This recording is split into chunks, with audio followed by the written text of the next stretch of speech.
ഇന്ന് തന്നെ ഡൗൺലോഡ് ചെയ്യൂ. കാണൂ നിങ്ങളുടെ ഫേവറേറ്റ് ഷോസ്.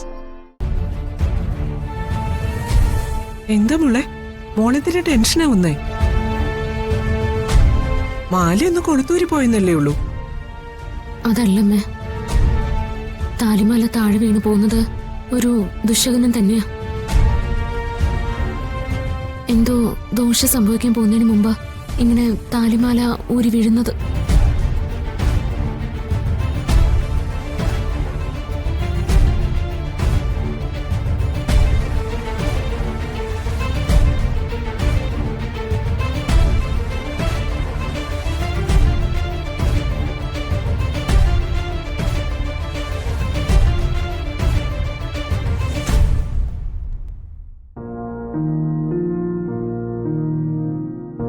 അവൾ എൻ്റെ ഭാര്യയാണെന്ന് എൻ്റെ മനസ്സിനെ ബോധ്യപ്പെടുത്താൻ ഏതെങ്കിലും ഒരു ക്ഷേത്രത്തിൽ വെച്ച് ഇപ്പോൾ അവളുടെ കഴുത്തിൽ കിടക്കുന്ന താലി മാറ്റി പകരം മറ്റൊരു താലിമാല ചാർത്തണം.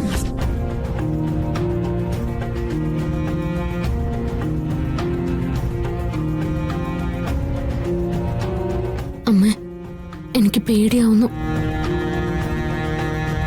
താലിമാല കഴുത്തിന്ന് വീണോ ഭർത്താവിന് ദോഷമാണെന്ന് പറയാറില്ലേ? ഇതിനെ മോള് ദോഷമായിട്ടൊന്നും കാണണ്ട. പഴയതൊക്കെ പോകുന്നതും മാറുന്നതും ഒക്കെ തന്നെയാ നല്ലത്. എങ്കിലേ ജീവിതത്തിനൊരു പുതുമയൊക്കെ ഉണ്ടാവൂ. എന്ന് പറഞ്ഞ മോൾക്ക് മനസ്സിന് വിഷമുണ്ടെങ്കിലേ പൊട്ടി ഈ മാല അങ്ങ് മാറ്റി വെച്ചേക്കണം. ഇതിനി കഴുത്തിലിടണ്ട. അപ്പോ ഞാൻ കഴുത്തില് താലിമാല ഇല്ലാതെ നടക്കാനോ? അയ്യോ, അത് വേണ്ട. അതൊന്നും എന്നെ കൊണ്ട് പറ്റില്ല.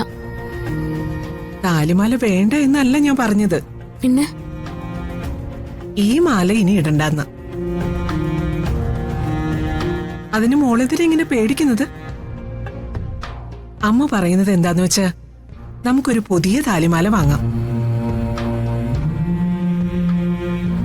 എന്നിട്ട് അത് നമ്മുടെ കൃഷ്ണന്റെ അമ്പലത്തിൽ വെച്ച് പൂജിക്കാം. എന്നിട്ട് പൂജിച്ച മാല അമ്പലത്തിന് മുൻപിൽ വെച്ച് തന്നെ മോളുടെ കഴുത്തില് അവനെ കൊണ്ട് തന്നെ കെട്ടിക്കാം. അതാവുമ്പോ മോളുടെ മനസ്സിലെ സങ്കടം മാറുകയും ചെയ്യും, ഭഗവാന്റെ അനുഗ്രഹം ഉണ്ടാവുകയും ചെയ്യും.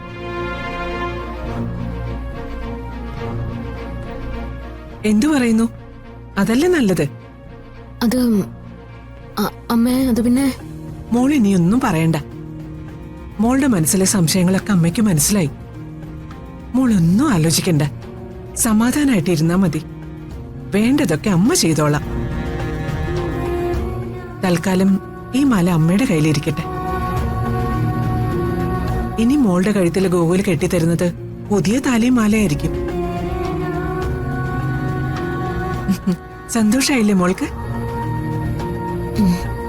എന്നാ അമ്മ അങ്ങോട്ട് ചെല്ലട്ടെ.